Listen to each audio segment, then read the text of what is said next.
মাসখানেক আগে বিশ্বের প্রথম এআই মন্ত্রী ডিয়েলাকে নিয়োগ দিয়ে চমকে দিয়েছিল আলবেনিয়া। দেশটির প্রধানমন্ত্রী এডি রামা জানিয়েছেন ডিয়েলা নাকি গর্ভবতী। শুধু তাই নয়, তাদের মন্ত্রীর গর্ভে ৮৩টি শিশু রয়েছে বলেও জানিয়েছেন তিনি। বার্লিন গ্লোবাল ডায়ালগে ২৬ অক্টোবর এডি রামা বলেছেন, ডিয়েলাকে নিয়োগ করে আমরা বড় ঝুঁকি নিয়েছি, এতে খুব ভালো কাজ হয়েছে। তাই প্রথমবারের মতো ৮৩ জন সন্তান পেটে নিয়ে গর্ভবতী হয়েছে ডিয়েলা। এখন প্রশ্ন মনে উকি দিচ্ছে, কিভাবে কৃত্রিম বুদ্ধিমত্তা গর্ভবতী হলো? সন্তানের জন্মই বা দেবে কিভাবে?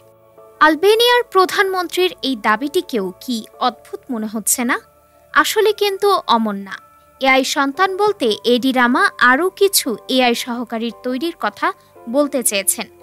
বর্তমানে আলবেনিয়ায় সোশ্যালিস্ট পার্টির ৮৩ জন সাংসদ রয়েছে।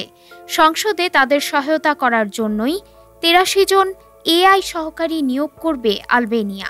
ডিএলআর থেকেই তৈরি করা হবে এই এআই সহকারীদের।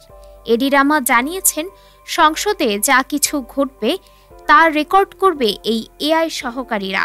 সাংসদরা যে সকল আলোচনা বা ঘটনা মিস করে যাবেন, তাদের সেই আলোচনা বা ঘটনা জানিয়ে দেবে ওই সহকারীরা।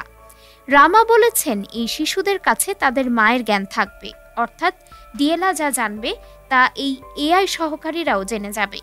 রামা বলেছেন, ধরুন কফি খেতে গেলেন এবং কাজে ফিরে আসতে ভুলে গেলেন, সেই ক্ষেত্রে আপনি সংসদীয় হলের বাইরে থাকাকালীন যা যা আলোচনা হয়েছে তা এই শিশুরা বলে দেবে। শুধু তাই নয়, আপনার কাকে পাল্টা আক্রমণ করা উচিত তাও বলে দেবে। ২০২৬ সালের শেষ নাগাদই এই এআই সিস্টেম সম্পূর্ণরূপে কার্যকর হবে বলে আশা এডি রামার। ডেস্ক রিপোর্ট, আজ বার্তা।